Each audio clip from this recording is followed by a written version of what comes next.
함께 인사할까요? 샬롬. 샬롬. 한 주 동안에 눈이 참 많네요. 기록에 보면 아마 올해 내린 눈이 굉장히 기록적인 눈인 것 같습니다. 어제 오늘 날이 굉장히 따뜻해서 마음이 편해졌는데 그래도 또 이번에 또 눈이 또 온대요. 일단 그래도 오면 2월 가면 3월 되면 봄이 올 거라 봅니다. 일단 낙심하지 마시고요. 새로운 힘과 용기 갖기를 원합니다. 오늘 함께 기도한 가운데서 얘기했지만 혼자 있지 않는 것에 대해서, 친구에 대해서, 좋은 동역자에 대한 얘기를 하기를 원합니다. 함께 따라 하시기 바랍니다. 좋은 친구 사귀자. 좋은 친구를 사귀자. 오늘 주제가요, 사실은 이 얘기하면 설교는 다 끝나는데 영민한 사람들은 다 알 겁니다. 오늘 주제가 있는데 함께 고백합니다. 예수님은 나의 친구. 예수님은 나의 친구. 사실은 이거는 다 끝났어요. 설교 끝났는데 그냥 갈까요? 친구의 종류에 대한 예화를 하나 좀 소개하기를 원합니다. 사실은 우리는 믿는 사람들이지만 믿지 않는 세상 사람들도 좋은 친구에 대한 많은 생각들을 하고 있습니다. 특별히 중국에서도 청나라 시대 때 서예가였던 정판교라는 사람이 그 스승에게 물었습니다. 스승님, 친구가 대체 무엇입니까? 친구가 어떤 사람입니까? 라고 이렇게 물었습니다. 아마 그 스승이 굉장히 세상에 대해서 많은 생각과 경험이 있었던 것 같습니다. 그래서 그 스승의 견해는 내가 보기에는 세상에는 4종류의 친구가 있다 이렇게 되었습니다. 첫 번째는 꽃과 같은 친구다 이렇게 얘기를 했습니다. 뭐냐면 꽃이 아름답게 피면 향기가 있을 때는 다 품고 좋아하지만 시들어지고 노쇠지면 아주 한 칼에 내다 버리는 그런 꽃과 같은 친구가 있다 이렇게 얘기했습니다. 두 번째는 저울과 같은 친구가 있다 이렇게 했습니다. 무거운 물건이나 중요한 사람이나 영향력을 받으면 추가 한쪽으로 쑥 내려가는 것처럼 그쪽에 확 달라붙었다가 좀 덜 가볍고 좀 별 볼 일 없다면 한 칼에 버리는 그런 종류의 사람이 있다 이렇게 얘기를 했습니다. 그리고 세 번째는 산과 같은 친구가 있다. 관계를 맺게 되면 높은 곳이라도 따라서 함께 올라가도록 이끌어주는 그런 산과 같은 친구가 있다. 처음에는 조그만 묘목일지라도 심어놓으면 나중에 세월이 지나면 그 작았던 것이 나중에 큰 나무가 자라도록 만들어지는 그런 친구가 있다 이렇게 했습니다. 그리고 마지막으로는 네 번째는 땅과 같은 친구가 있다 그랬습니다. 때로는 어려운 일도 마다하지 않고 부담을 지고 인내하는 일을 함께하면서 작은 하나의 씨앗을 심도록 허용해서 시간이 지나면 그 씨앗이 30배, 60배, 100배를 결실하게 만드는 그런 친구가 있다 이렇게 얘기했습니다. 이게 동양사상의 하나입니다. 오늘 성경의 얘기는 아닙니다. 아마 이것만큼도 다양한 종류로 친구가 무엇인지 설명할 수 있을 겁니다. 아마 여러분들도 여러분 입장에서 이성 친구, 동성 친구, 아마 마음에 드는 친구 이렇게 친구들을 정리하고 분류할 수 있을 거라 봅니다. 다양한 종류의 친구가 있지만 그렇지만 결론은 좀 좋은 친구를 사귀는 것이 좋겠다라는 것이 우리의 경험 담은 얘기입니다. 이 경험 담은 예를 또 예화를 하나 들어서 소개하기를 원합니다. 딸을 가진 한 어머니가 있었습니다. 근데 이 딸이 사춘기인데 아마 극심하게 이렇게 반항하는 그런 사춘기의 딸을 가졌습니다. 그래서 이 딸을 키우는 어머니 마음은 아주 굉장히 늘 초조하고 마음에 고통이 많았습니다. 이 딸이 사귀는 친구들이 여럿 있는데 그들이 술 마시고 담배 피고 마약하고 놀기 좋아하고 정말 세상적으로 좀 이렇게 한쪽으로 쏠린 그런 친구들이었습니다. 근데 그런 친구들과 이 딸이 너무나 잘 어울리는 겁니다. 그럴 때마다 어머니가 충고합니다. 그 친구들과 사귀지 마라. 그러면 이 딸은 발끈해서 대듭니다. 왜? 그 친구가 어때서요? 그 친구들이 문제가 있다 할지라도 어머니 걱정하지 마세요. 나는 나예요. 절대로 물들지 않아요. 라고 이렇게 얘기했습니다. 그런데 어머니 입장에서 보면 딸은 점점 그 딸들이 하는 모습을, 그 친구들이 하는 모습을 닮아가고 있는 것을 보게 되었습니다. 어머니가 고심했습니다. 그래서 어느 날 어머니가 은쟁반에 깨끗하고 이쁜 사과 3개를 놓고 썩은 사과 하나를 갖다 놓고 딸에게 주었습니다. 그랬더니 딸이 말합니다. 엄마, 이 썩은 사과 하나가 나머지 사과를 다 썩일 건데 왜 깨끗한 사과 3개에다 썩은 사과를 하나 같이 놓았습니까? 이렇게 얘기했습니다. 어머니가 얘기합니다. 그렇지 않다. 왜냐하면 썩은 사과는 하나지만 깨끗한 사과가 3개니까 아마 그대로 놔두면 깨끗한 사과가 썩은 사과를 깨끗하게 만들 거야 라고 얘기했습니다. 딸은 씩씩거렸습니다. 그래서 둘은 싸우지 않고 그 쟁반에 있는 사과들을 옆에다 놨습니다. 일주일쯤 지나고 나서 보니까 어떻게 되겠습니까? 그 깨끗했던 사과도 썩은 사과의 영향을 받아서 다 썩어버렸습니다. 그러면서 그때 봤습니다. 사랑하는 딸아, 친구도, 나쁜 친구도 이 사과와 똑같다. 네가 멀쩡하지만 이 썩은 사과 곁에 있으면 함께 썩는단다 라는 교훈을 가르쳐줬습니다. 그때서야 이 딸이 어머니가 얘기하고자 싶어하는 그 교훈을 깨닫고 눈물을 흘렸다 하는 그런 예화가 있습니다. 두 가지 예화를 드렸는데 이것은 세상적인 예화들입니다. 세상 사람들이 교훈을 가리키고 자녀들을 가리키는 그런 얘기들입니다. 꼭 어린 아이들 또는 청년들만 친구에 대한 얘기가 아닐 겁니다. 그래서 오늘은 성경의 인물들에서 성경을 통해서 친구가 무엇인지, 좋은 친구가 어떤 건지 좀 예를 들어보기를 원합니다. 그 첫 번째 사람으로 의로운 사람 욥입니다. 욥에 대해서 좀 아십니까? 동방의 의인이었고 가장 큰 부자였던 욥이 하루아침에 재앙을 만났습니다. 그래서 그 재앙을 만나서 모든 것을 빼앗게 됐습니다. 그 재앙이 어떤 거냐면 스바 사람이 쳐들어와서 소와 나귀를 다 뺏어갔습니다. 하늘에서 갑자기 불이 떨어지기 시작하면서 재물과 집이 다 살라져 버렸습니다. 그리고 적국이었던 갈대아 사람이 쳐들어와서 낙타를 빼앗고 종들을 다 죽여버렸습니다. 그 자식들이 많은데 자식들이 한 집에 모여서 화목하게 식사를 하는데 갑자기 큰 바람이 일어나서 그 큰 집이 다 무너지면서 자식들이 다 죽었습니다. 의인이었고 동방에서 가장 큰 부자였는데 하루아침에 모든 것이 풍비박산이 되었습니다. 사실은 이런 것은 욥이 잘못했다기보다는 욥이 부자이면서도 하나님 앞에 온전히 서 있는 모습을 시샘했던 사탄이 하나님께 모함한 결과 때문에 그렇습니다. 그래서 사탄은 이 욥을 시험하기를 원했습니다. 저렇게 많이 가졌으니까, 저렇게 행복하니까 하나님 앞에 예배를, 경건함을 드린 거지, 저 가지고 있는 거 다 없애버리면 하나님을 원망할 겁니다 라고 이렇게 했습니다. 그래서 사탄이 시험해서 욥이 가졌던 것을 다 없애버렸습니다. 물질을 잃었고 자식을 잃었어도 욥은 하나님을 향한 믿음을 버리지 않았습니다. 욥의 얘기입니다. 욥기서 1장 21절 22절에 보니까 이르되 내가 모태에서 알몸으로 나왔은즉 또한 알몸이 그리로 돌아가올지라 주신 이도 여호와시요 거두신 이도 여호와시오니 여호와의 이름이 찬송을 받을지어다 하고 이 모든 일에 욥이 범죄하지 아니하고 하나님을 향하여 원망하지 아니하니라. 아멘. 물질이 있기 때문에 하나님을 경배한다 생각하지 않고 욥은 빈손으로 왔다가 빈손으로 가는 것이 인생이니까 내게 빈손으로 준 것도 하나님 뜻이니까 원망하지 않았습니다. 재물과 자식을 잃어버렸으면 하나님을 원망할 줄 아는데 하나님을 원망하지 않으니까 사단이 한 번 더 시험합니다. 저 욥이 아직 건강이 멀쩡하니까 저 건강을 다 없애버리면 그때 되면 하나님을 원망할 겁니다 이렇게 얘기합니다. 그래서 사단이 욥에게 저주를 내립니다. 그래서 어떻게 하냐면 욥이 머리 정수리부터 발끝까지 종기가 확 나버렸습니다. 종기가 나서 고름이 문드러지고 너무너무 가렵고 고통스러웠습니다.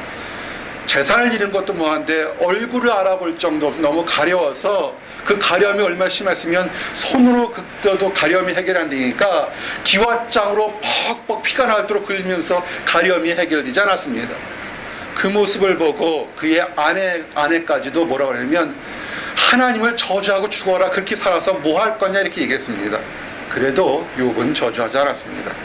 참 처절한 모습인데 그때의 모습이 욥기서 2장 7절에 이렇게 기록되어 있습니다. 7절부터 10절인데 읽어드리겠습니다. 사탄이 이에 여호와 앞에서 물러가서 욥을 쳐서 그의 발바닥에서 정수리까지 종기가 나게 한지라. 욥이 제 가운데 앉아서 질그릇 조각을 가져다가 몸을 긁고 있더니 그의 아내가 그에게 이르되 당신이 그래도 자기의 온전함을 굳게 지키느냐, 하나님을 욕하고 죽어라. 그가 이르되 그대의 말이 한 어리석은 여자의 말 같도다. 우리가 하나님께 복을 받았은즉 화도 받지 아니하겠느냐 하고 이 모든 일에 욥이 입술로 범죄하지 아니하니라. 아멘. 여러분은 어떻게 생각하시겠습니까? 수없이 많은 날 노력하고 이루었던 연구 업적이 하루아침에 무너지거나 아니면 늘 다른 사람 보기에 튼튼하고 강건하다는 그 건강이 하루아침에 잃었을 때 여러분은 어떻게 하겠습니까?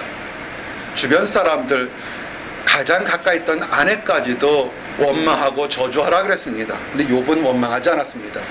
욥은 의인입니다. 그런데 하나 알아야 될 건 뭐냐면 이 세상 사람에 완벽한 사람은 없습니다. 욥이 그렇게 하나님 앞에 범죄하지 않았지만 그 마음 속에는 물질도 잃고 자식도 잃고 아내는 떠나가 버리고 건강이 잃었기 때문에 누군가에게는 위로를 받기를 원하는 것입니다. 한번 저를 보세요. 행복하십니까? 다시 한번 물을게요. 여러분 지금 행복하십니까? 여러분이 힘들 때 이 대답이 예 그러면 아멘 하시거나, 여러분이 힘들 때 여러분과 함께할 친구가 있습니까? 우리가 사람들 지나가면서 얘기를 합니다. 잘 지내십니까? 그러면 네, 그렇지만 사실은 좀 더 속내기를 알고 친해지면 그 마음속에 힘들고 어려운 것들이 다 있습니다. 사람과의 관계가 어렵든지 물질이 어렵든지 아니면 자기 자신만이 하는 건강에 연약함이 있든지 뭔가 있습니다. 욥이 모든 것을 다 잃고 있었을 때도 그가 하나님께 범죄하지 않았지만 그래도 욥도 사람이었기 때문에 하나 원한 것이 있었습니다. 욥이 선행을 많이 베풀어서 많은 친구를 가졌다고 생각했습니다. 그래서 내가 힘들고 어려울 때 내 친구에게 위로를 받고자 했습니다. 그래서 이 고난을 받았다는 소식이 온 동네, 온 세상에 퍼지니까 욥의 친구들이 달려왔습니다. 그때 모습입니다.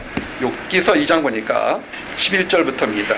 그때 욥의 친구 세 사람이 이 모든 재앙이 그에게 내렸다 함을 듣고 각각 자기 지역에서부터 이르렀으니 곧 대만 사람 엘리바스와 수아 사람 발닷과 나아마 사람 소발이라.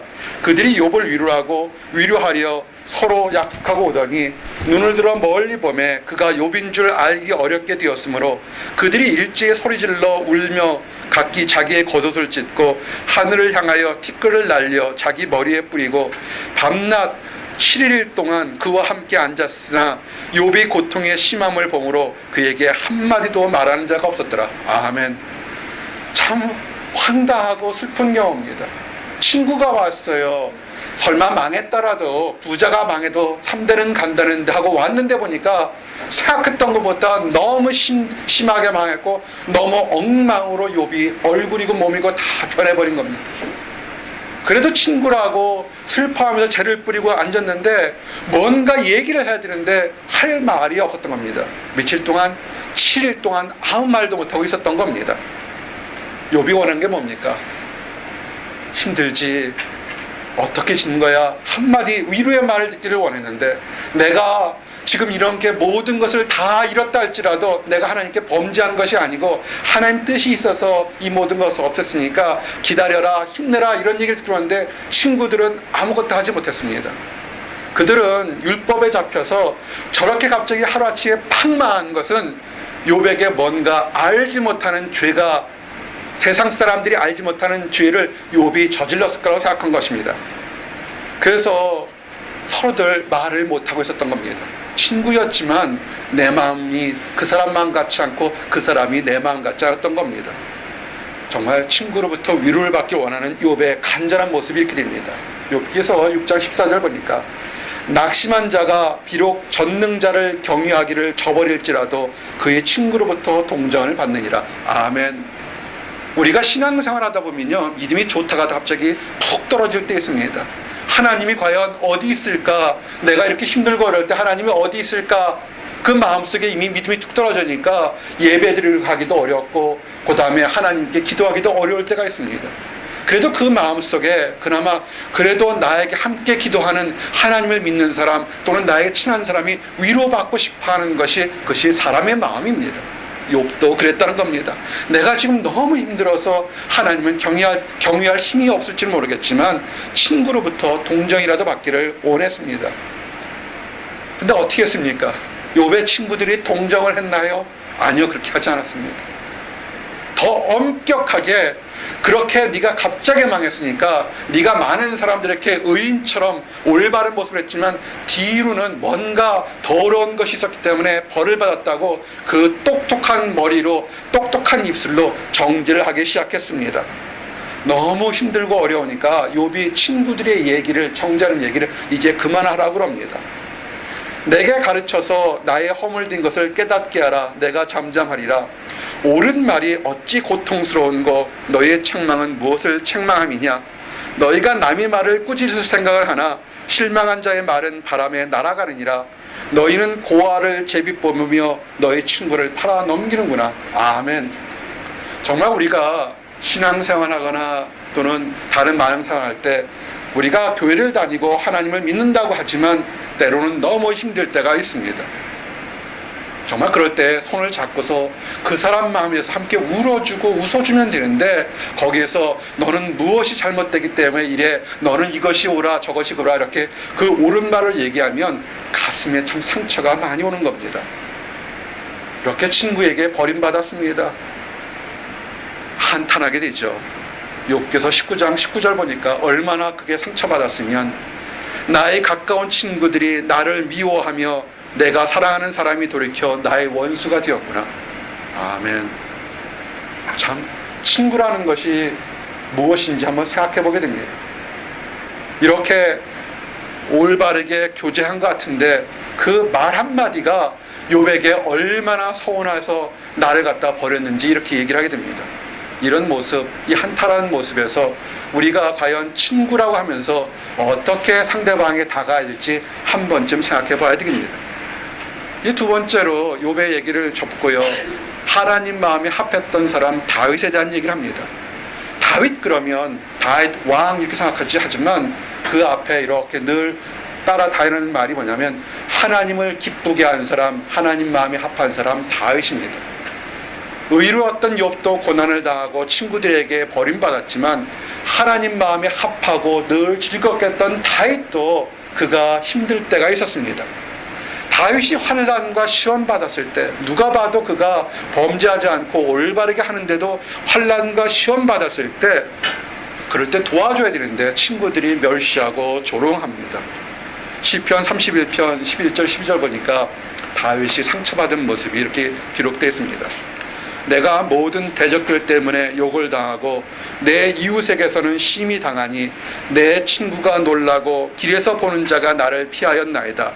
내가 잃어버린 바됨이 죽은 자를 마음에 두지 아니함 같고 깨진 그릇과 같으니이다. 아멘.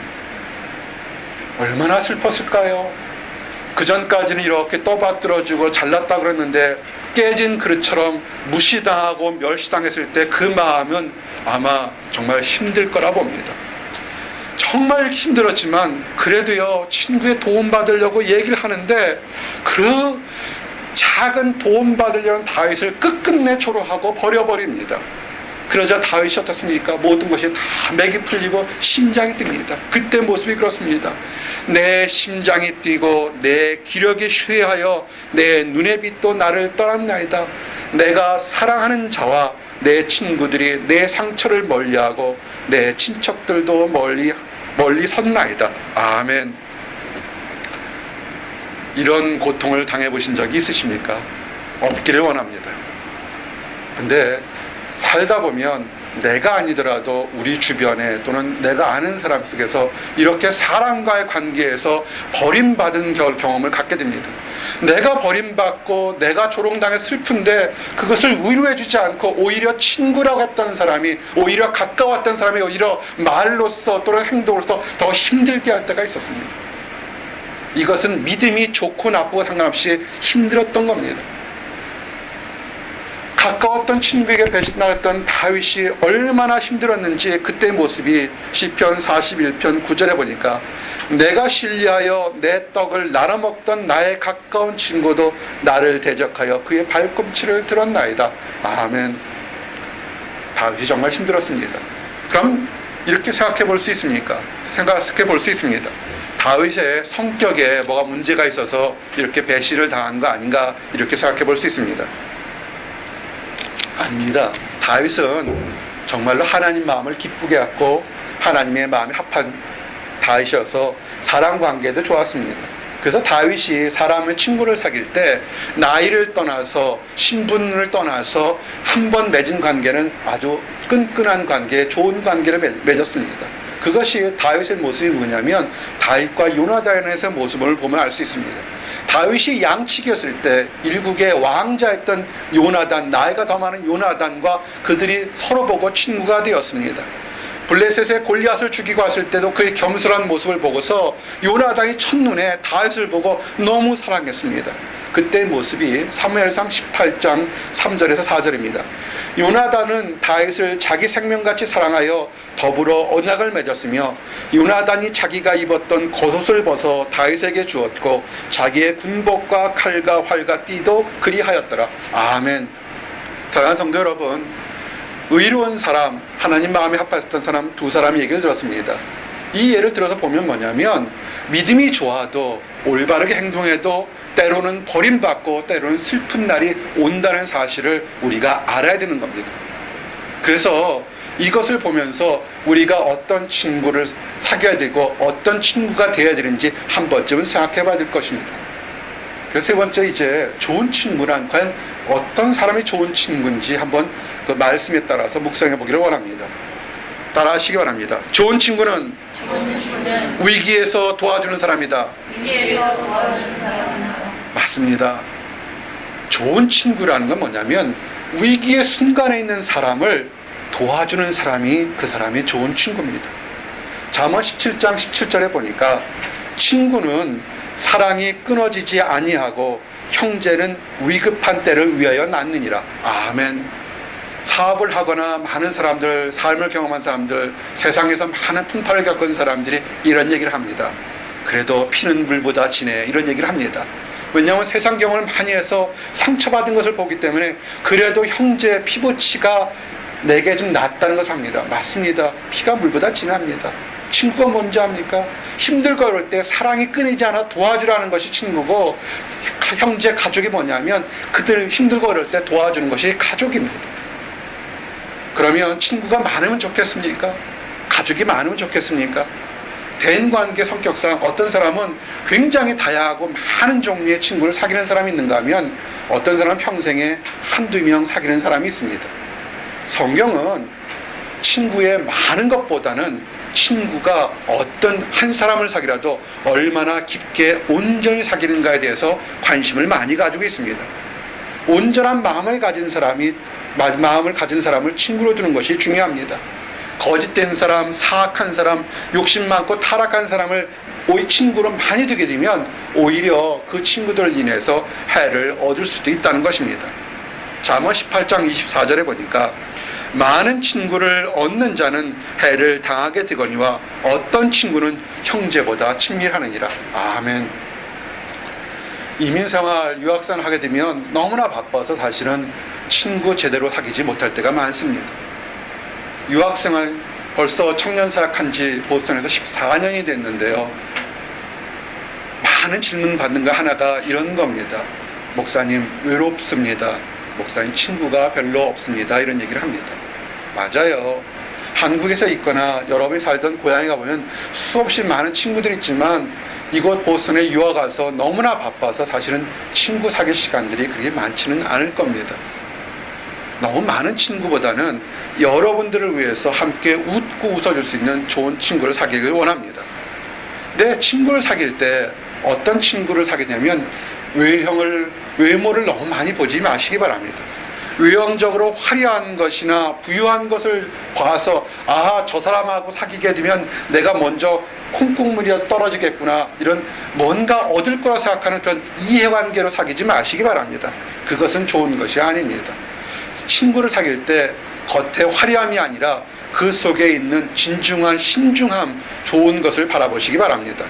성경도요, 세상에 재물이 많으면 친구가 많아지긴 한다고 합니다. 그렇지만 그것은 진정한 친구는 아닐 겁니다.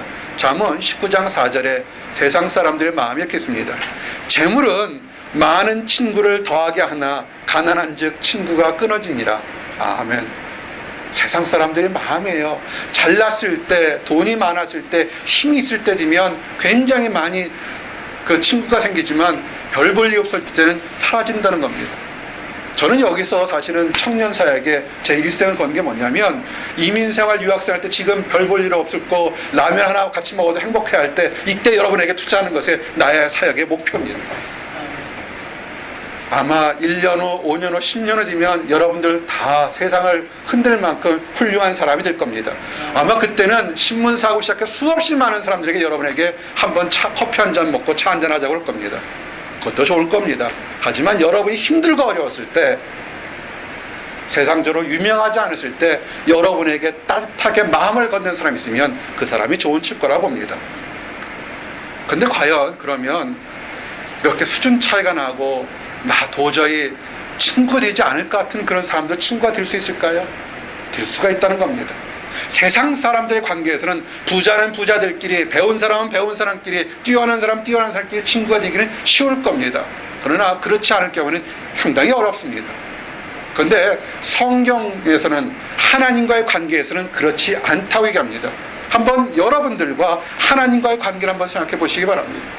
여러분들이 뛰어난 사람도 있지만 어떤 사람은 보잘것없이 미천한 사람도 있었을 겁니다. 그런데 높고 높은 하나님이 여러분들과 함께 교제하면서 친구가 되었던 걸 생각하면 하나님 안에서는 불가능이 없다는 것입니다. 하나님 안에서 세상적인 관계에서 친구나 이런 것이 아니라 하나님 안에서는 입술에, 마음에 순전한 마음, 온전한 사람이 있으면 친구가 될 수 있다는 것입니다. 그것이 잠언 22장 11절입니다. 마음에 정결을 사모하는 자의 입술에는 덕이 있으므로 임금이 그의 친구가 되느니라. 아멘. 그렇습니다. 좋은 친구는 뭐냐면 마음에 입술에 덕이 있게 되면 동년배뿐만 아니라 왕과도 친구가 될 수 있다는 사실을 알기를 원합니다. 특별히 이제는 내가 남녀노소를 떠나서 왕하고도 친구가 될 수 있다면 마음을 좀 너그럽게 하시기 바랍니다. 베푸시기 바랍니다. 베풀기를 좋아하는 사람에는 하나님께 축복을 받습니다. 나눠주십시오. 콩 한쪽이라도 나눠주는, 선한 것을 나눠주는 그걸 하시기 바랍니다. 나눠주랬더니 내 슬픔과 더러운 것만 나눠주지 말고 좋은 걸 나눠주시기 바랍니다. 잠언 19장 6절에 뭐라고 했습니까? 너그러운 사람에게는 은혜를 구하는 자가 많고 선물 주기를 좋아하는 자에게는 사람마다 친구가 되느니라. 아멘. 선물의 성경에는 비싼 선물이라는 얘기 하지 않았습니다. 따뜻한 말 한마디로 선물을 주는 사람에게는 친구가 생기는 겁니다. 외롭습니까? 베푸세요. 베푸면 친구가 생깁니다. 특별히 이렇게 베푸는 좋은 친구는 사람을 선한 방면으로 성장하도록 만듭니다. 그래서 그들 안에 있던 더러운 찢기나 모든 것이 서로 씻겨 나가는 그런 모습을 보게 됩니다. 마치 철과 철이 부딪히면 어떻습니까? 녹짓기가 사라지는 것처럼 서로 좋은 친구를 만나게 되면 나의 부족함이 감춰지고 좋은 것들이 나오게 됩니다. 잠언 27장 17절의 말씀이 그겁니다. 철이 철을 날카롭게 하는 것 같이 사람이 그의 친구의 얼굴을 빛나게 하느니라. 아멘. 사랑하는 성도 여러분, 저를 보세요. 이곳에서 좋은 연구 업적 또는 음악적인 거, 학문적인 업적 또는 여러 가지 얻기를 원하십니까? 혼자서 노력하는 거, 최선을 다하는 거, 그거 굉장히 중요합니다. 근데요, 혼자 하지 말고 함께 더불어 하려고 하는 것을 배우면 여러분은 진정으로 승리하는 사람입니다. 여러분이 성장하고 더 학문 세계가 넓어지고 다른 많은 세계가 넓어질수록 배우는 게 뭐냐면 나 혼자의 힘으로는 할 수 없다는 것을 깨닫게 됩니다. 그럴 때 여러분의 부족한 것을 만져주고 고쳐줄 수 있는 좋은 동역자가 있다면 여러분은 성공한 사람들입니다. 이렇게 해서 성공한 경우 한 예가 다니엘과 세 친구입니다. 다니엘을 아십니까? 성경에 지혜로운 사람이고 다니엘과 세 친구들은 믿음 좋고 지혜로웠던 사람들입니다. 근데 이 다니엘과 세 친구가 바벨론 제국의 포로로 갔을 때입니다. 느부갓네살 왕에 오른 지 2년째 되었을 때 그가 밤에 꿈을 꿨습니다. 꿈을 꿨는데 너무 이상망측한 꿈을 꿔서 그가 깼습니다. 그래서 그가 나라의 바벨론 쪽에 있는 모든 박사들과 점승사들과 술사들을 불러서 얘기를 합니다. 내가 간밤에 아주 희한한 꿈을 꿨다. 너무 희한한 꿈을 꿔서 생생한데 이 꿈을 해석하라 그럽니다. 박사들이나 점술가들이나 술사들이 얘기합니다. 왕이시여 국금을 얘기해 주십시오. 그러면 우리가 해석하겠습니다. 그랬습니다. 이 느부갓네살이라는 사람이 굉장히 생각이 간사한 사람입니다. 화를 버럭 냅니다. 내가 내 꿈을 얘기해 주면 너희들이 입맛에 맡겨서 거짓말할 텐데 그걸 내가 어떻게 믿으냐. 너희들이 박사거나 너희가 점술사거나 너희가 술사라고 대접을 받았으니까 내가 꿈 얘기를 하지 않아도 내 꿈을 해석하라 그런 겁니다. 자기가 꿈을 얘기하지 않았는데 너희가 박사니까 얘기하는 겁니다. 여기 박사님들 많은데 제가 어젯밤에 꿈을 꿨어요. 해석해 주세요. 황당한 겁니다. 이들이 얘기합니다. 아닙니다. 그 모든 것들은 그렇게 얘기하는 것은 그건 신과 신의 속성을 받은 사람만 해석할 수 있지 누구도 해석할 수 없습니다. 그랬더니 느부갓네살이 화가 났습니다. 너희들이 그럴 줄 알았다. 거짓말할 줄 알았다. 다 죽여버리겠다 얘기한 겁니다. 그것이 다니엘서 2장 11절에 13절 얘기입니다. 왕께서 물으신 것은 어려운 일이라 육체와 함께 살지 아니하는 신들 외에는 왕 앞에 그것을 보일 자가 없나이다 한지라. 왕이 이로 말미암아 진노하고 통분하여 바벨론의 모든 지혜자들을 다 죽이라 명령하니라. 왕이 명령을 내림에 지혜자들은 죽게 되었고 다니엘과 그의 친구들도 죽이려고 찾았더라. 아멘. 참 황당하죠. 바벨론 제국에 포로로 온 것도 억울하고 분통한데 거기서 하나님이 지혜 주셔서 거기서 똑똑해서 이제는 지혜로운 사람이 돼서 그 포로 제국에서 뭔가 일을 하려는데 이 느부갓네살이 변덕으로 내 꿈을 해석하라. 해석하지 못하면 다 죽이겠다 해서 한꺼번에 이 다니엘뿐만 아니라 세 친구뿐만 아니라 그 제국에 있는 모든 똑똑하다는 사람들이 다 죽게 되었습니다. 여러분은 이런 경우를 어떻게 생각하십니까? 이해가 잘 안 되십니까? 여러분의 수준으로 하나 얘기를 하게 되면 한국 사람들이 겪었던 IMF입니다. 열심히 일했습니다. 열심히 노력했습니다. 어느 날 갑자기 나라가 휘청하면서 수없이 많은 똑똑한 사람들, 열심히 노력한 사람들이 하루아침에 직장과 가정을 잃고 길거리에 쫓겨났습니다. 미국도 마찬가지고요. 수없이 많은 일들이 있습니다. 우리가 내가 열심히 노력하면 내가 최선을 다하면 뭐가 이룰 거라고 생각하십니까? 그렇지 않습니다. 지난주 사랑방 시간에도 미션에도 잠깐 얘기했지만 요새 눈이 많이 내려오다 보니까 지하수가 좀 변동이 생긴 것 같습니다. 땅꺼짐이란 거 아십니까? 포트홀보다 더 큰 싱크홀이 생겨서 큰 백화점 몰에 있는데 자동차를 세워서 백화점에 쇼핑하라는데 갑자기 땅이 푹 꺼져서 차가 쑥 들어가 버렸어요. 그 백화점 몰센터가 다 문 닫아버리고 이런 겁니다. 여러분이 내가 열심히 하면 뭐가 얻을 거라 생각하지 마시기 바랍니다. 내일 일을 모르는 것이 우리의 인생입니다. 낙심하지 말고 좌절하지 마시기 바랍니다. 근데 지금 다니엘은 낙심과 좌절보다 이거는 황당한 경우를 겪게 된 겁니다. 꿈이 뭔지도 모르는데 갑자기 그 모든 박사와 더불어서 술사들과 더불어서 자기와 자기 친구들이 죽게 됐습니다. 어떻게 하냐? 이럴 때 어떻게 하겠습니까? 이럴 때 혼자 힘으로 해결할 수 없을 때 좋은 친구가 큰 영향을 미칩니다. 한번 따라하세요. 영적으로 좋은 친구 사귀자. 좋은 친구는 위기의 순간에 그때 빛을 납니다. 위기의 순간에 친구들과 함께 기도하게 하는 기도를 했습니다. 하나님께 함께 기도하고 간구하는 것이 좋은 친구입니다. 아니 내 힘으로 어쩔 수 없는 환경들, 여러분들이 지금 나이가 젊다 할지라도 때로는 여러분 힘으로 어쩔 수 없는 그런 문제들이 생길 때가 있습니다. 그럴 때 다른 것이 아니라 함께 기도해 주는 사람, 그 사람이 좋은 친구입니다. 다니엘서 2장 17절 18절에 보니까 이에 다니엘이 자기 집으로 돌아가서 그 친구 하나냐와 미사엘과 아사라에게 그 일을 알리고 하늘에 계신 하나님이 이 은밀한 일에 대하여 불쌍히 여기사 다니엘과 친구들이 바벨론의 다른 지혜자들과 함께 죽임을 당하지 않게 하시기를 그들로 하여금 구하게 하니라. 아멘. 이 친구들이 어떻게 했습니까? 우리가 죽음을 당하지 않도록 하나님 지혜해 주십시오 라고 기도한 것뿐만 아니라 이방 사람들, 때로는 자기 나라를 침략하던 적국의 원수들까지도 애매히 죽지 않게 해달라고 자비를 베풀어 달라고 기도한 것입니다. 하나님이 그 기도를 들었습니다. 그래서 다니엘이 하나님의 도움을 받아서 느부갓네살이 꾼 꿈을 얘기하지 않아도 정확하게 꿈을 해석해 줬습니다. 다니엘이 다니엘이 해몽한 것을 듣고 느부갓네살이 너무 놀라서 다니엘을 총리로 세우거든요. 그 친구들을 다 관리로서 세우게 됩니다. 하나님 안에서 위기의 순간에 함께 기도했더니 하나님이 길을 열어서 하나님으로부터는 인정받고 사람들로부터는 칭찬과 존경을 받는 그런 결과를 낳게 된 겁니다. 좋은 친구가 그런 겁니다. 지금 비록 아무 것이 없다 할지라도 하나님, 내가 빈손으로 왔다가 빈손으로 돌아가는 것이 하나님 뜻이니까 없애도 나는 원망하지 않습니다는 욥의 믿음도 존경한 것이고, 또한 지금 하나님 뜻이 무엇인지 모르지만 하나님 도와주시옵소서라고 함께 기도하는 친구가 있다면 그 친구가 좋은 것입니다. 해피엔딩이 됐습니다.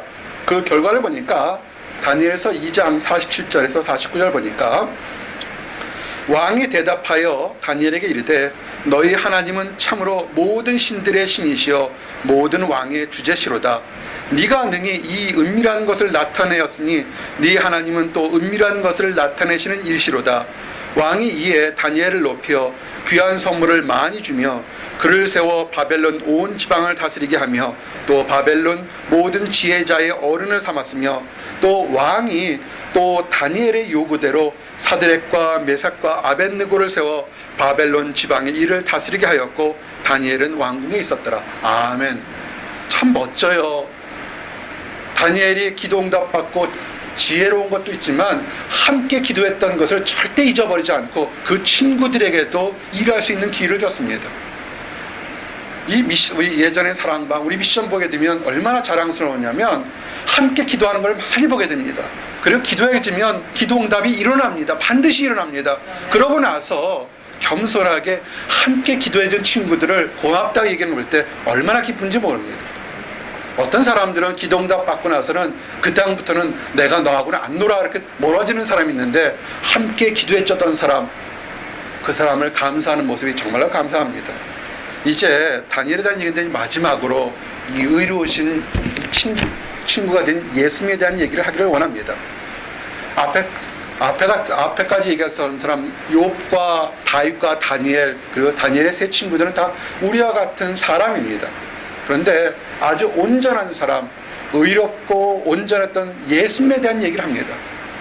그렇게 의롭고 온전한 예수님이라면 다른 많은 사람들에게 존경을 받았을까요? 그렇지 않습니다. 예수님이 연약한 자, 약한 자를 돌볼 때 오히려 그 예수님을 시기하고 질투한 사람도 있었다는 것입니다. 혹시라도 지금 선을 행하는데 질투나 시기받고 또는 모함받은 사람이 있습니까? 그거 낙심하지 마세요. 예수님도 그렇게 받았습니다. 마태복음 11장 18절 19절 보니까 요한이 와서 먹지도 않고 마시지도 아니하며 그들이 말하기를 귀신이 들렸다 하더니 인자는 와서 먹고 마시며 말하기를 보라 먹기를 탐하고 포도주를 즐기는 사람이요 세리와 죄인의 친구로다 하니 지혜는 그 행한 일을 인하여 옳다함을 얻느니라. 아멘. 세례 요한이 와서 회개하라 천국이 가까우라 라고 외쳤습니다. 그래서 뭔가 하나님의 메시지를 받았기 때문에 그는 일반적인 옷을 입지 않고 낙타 털옷을 입고 그 야생 꿀을 먹으며 제대로 먹지 않고 외쳤습니다. 밥을 먹지 않고 외쳤을 때 와 신기하다 그러면서도 이 요한의 얘기를 듣지 않았습니다. 그래서 예수님께서 이제 와서 사람들과 함께 식사하고 밥 먹고 얘기했더니 거꾸로 이제는 죄인들과 밥 먹는다 함께 논다 이렇게 시기했습니다. 여러분 우리가 살다 보면 우리가 옳은 일을 한다 할지라도 때로는 모함받고 질투받는 것이 있다는 것을 아시고 혹시라도 지금 대인관계에서 어려움을 겪고 있는 사람이 있으면 너무 낙심하지 마시기 바랍니다. 세상이 그런 겁니다. 세상은 그런 겁니다. 그러면 우리가 세상이 그렇다면 평생 그렇게 사는 것이 아니라 하나님 안에서는 어떻게 할 것인지를 알아서 세상이 그런다 할지라도 예수님처럼 넉넉히 이길 수 있는 믿음과 용기가 있기를 원합니다. 아멘. 예수님은 먼저 그렇게 비방하고 조롱하는 사람들에게 먼저 손을 내밀었습니다. 그럼 뭐라고 얘기했냐면 너희가 내 친구다랍니다. 요한복음 15장 14절에서 15절 보니까 너희는 내게 명하는 대로 행하면 곧 나의 친구라. 이제부터는 너희를 종이라 하지 아니하리니 종은 주인이 하는 것을 알지 못함이라. 너희를 친구라 하였노라. 내가 내 아버지께 들은 것을 다 너에게 알게 하였습니다. 아멘. 선한 일을 행하고 좋은 일을 행하도 실토하고 시기하는 사람들에게 예수님은 더 얘기합니다. 그래도 너희가 내 친구가 될 수 있다고 얘기하는 겁니다. 혹시라도 지금 좋은 일을 했는데 상대방에서 계속 딴짓을 한다고 해서 마음 상하지 마시고 그 선을 행하는 거 계속 하시기 바랍니다. 예수님도 이렇게 하셨습니다.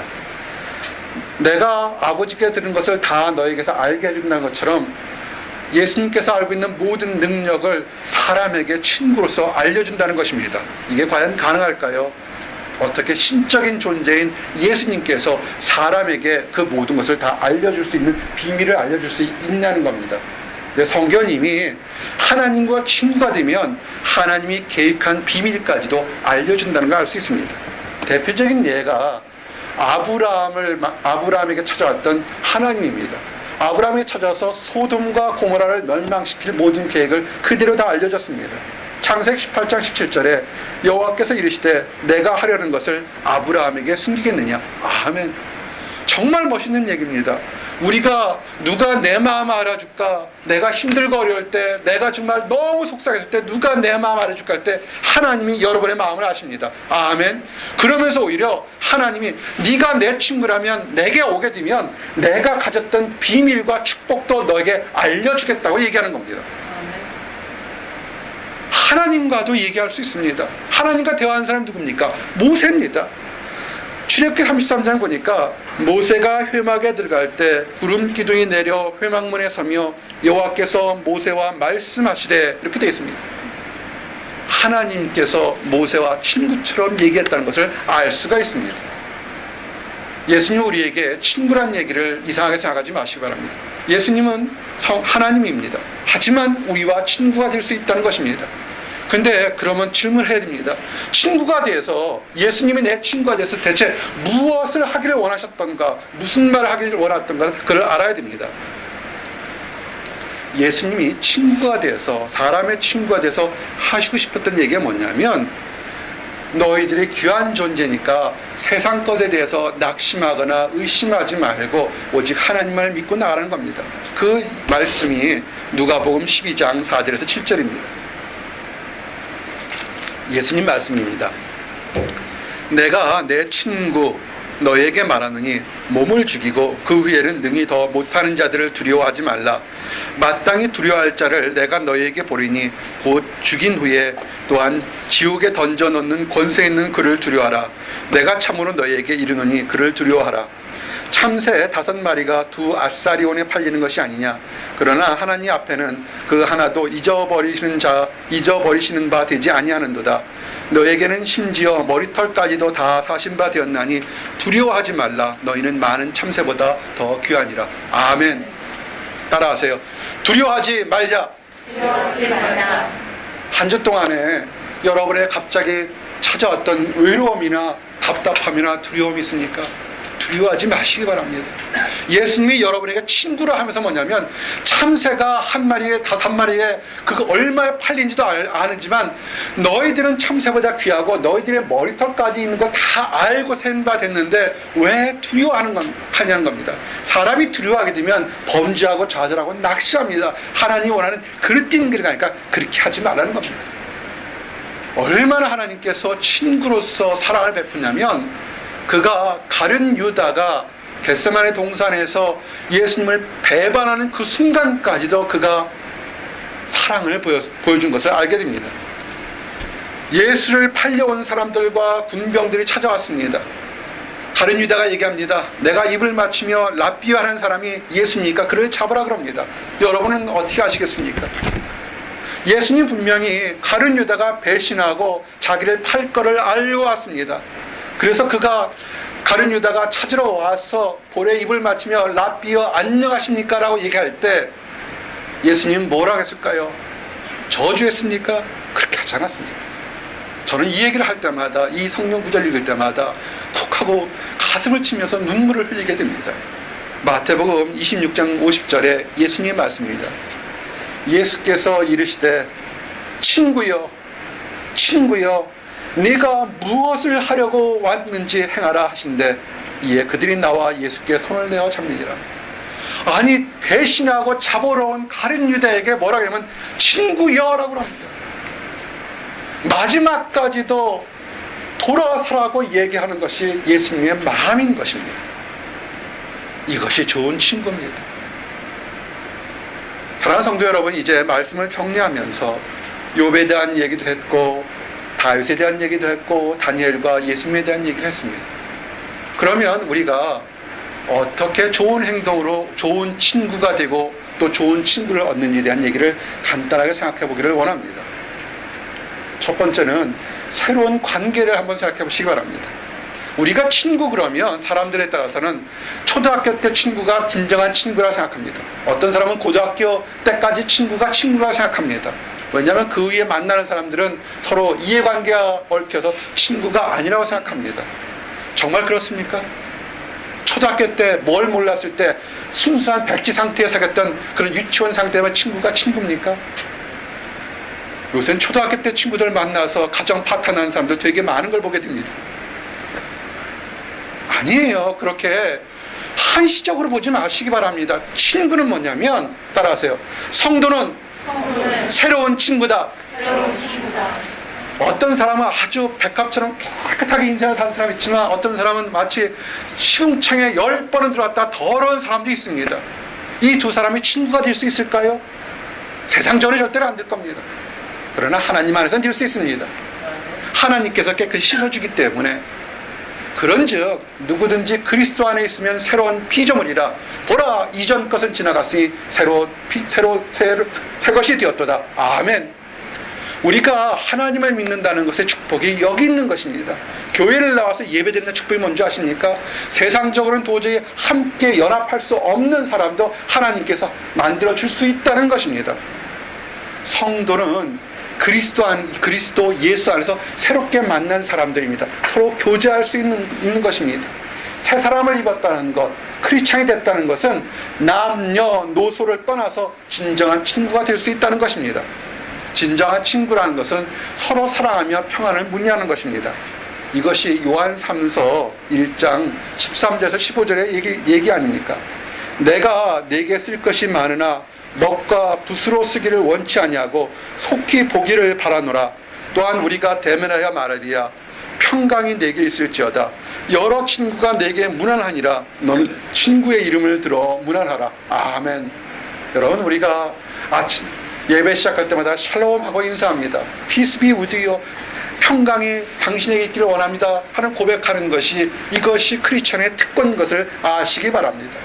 우리가 고향이 다르고 자라온 곳이 다르고 학벌이 다르고 나이가 다른다 할지라도 하나님 안에서는 교제할 수 있는 친구가 될 수 있는 것입니다. 아멘. 그리고 친구가 되었다면 이제는 진정한 친구는 사랑을 실천해야 됩니다. 예수님은 사랑을 실천했습니다. 예수님은 자기의 목숨을 버리기까지 사람들을 사랑하셨습니다. 그리고 죄인들을 용서하셨습니다.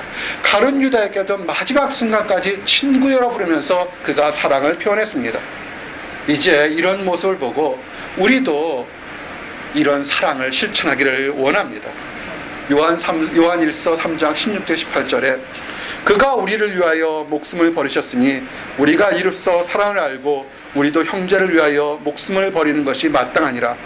누가 이 세상의 재물을 가지고 형제의 궁핍함을 보고도 도와줄 마음을 담으면 하나님의 사랑이 어찌 그 속에 거하겠느냐. 자녀들아, 우리가 말과 혀로만 사랑하지 말고 행함과 진실함으로 하자. 아멘.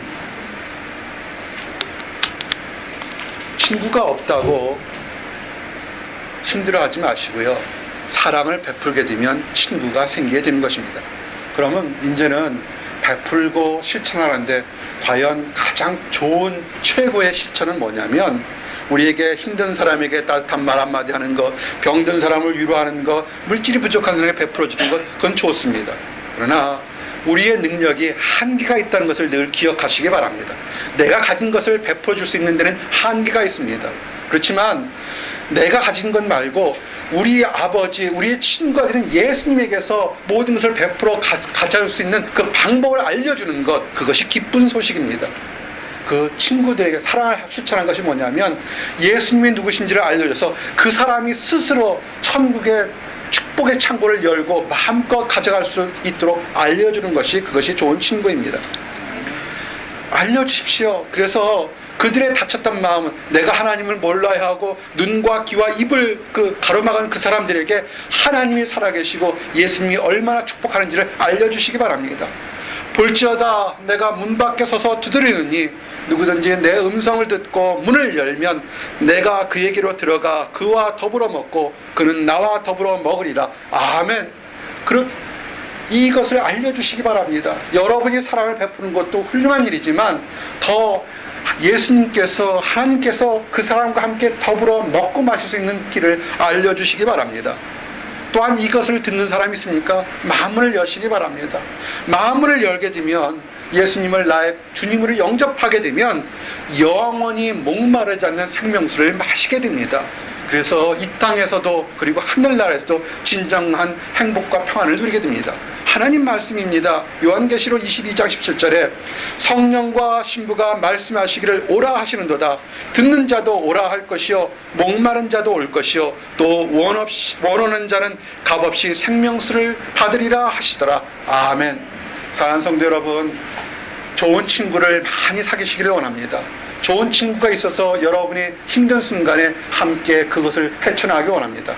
또한 여러분도 다른 사람에게 좋은 친구가 되기를 원합니다. 그래서 다른 많은 사람들에게 사랑을 실천해서 하나님 보시기에도 인정받고 사람들에게 존경과 칭찬받기를 원합니다. 기도하시겠습니다. 하나님 감사합니다. 예수님은 나의 좋은 친구이심을 깨닫게 하심을 인하여 감사합니다. 의로웠던 욥도, 하나님 마음에 합했던 다윗도, 지혜로웠던 다니엘도 인생의 위기가 있음을 보게 됩니다. 아버지, 우리들도 우리가 경험하는 크고 작은 위기의 순간에 낙심하거나 좌절하지 않도록 인도하여 주시옵소서. 믿음의 사람들이 했던 것처럼 그렇게 위기의 순간에 범죄하지 않고 오히려 하나님만을 바라보며 하나님의 사람들과 함께 기도할 수 있도록 인도하여 주시옵소서. 우리 주님 예수님이 하셨던 것처럼 원수까지 사랑할 수 있는 믿음과 용기를 우리에게 허락하여 주시옵소서. 하나님이 주신 축복으로 늘 기뻐할 수 있도록 인도하시고, 아직 하나님을 알지 못하는 사람들도 사랑하며 그 사람들도 우리가 누리는 즐거움을 다 맛볼 수 있도록 인도하여 주시옵소서. 하나님을 알지 못하는 사람들의 마음문이 열려서 축복 주시고 생명수 주시는 하나님을 만나고 즐거워할 수 있도록 인도하여 주시옵소서. 감사드립니다. 예수 그리스도 이름 받들어 기도했습니다. 아멘.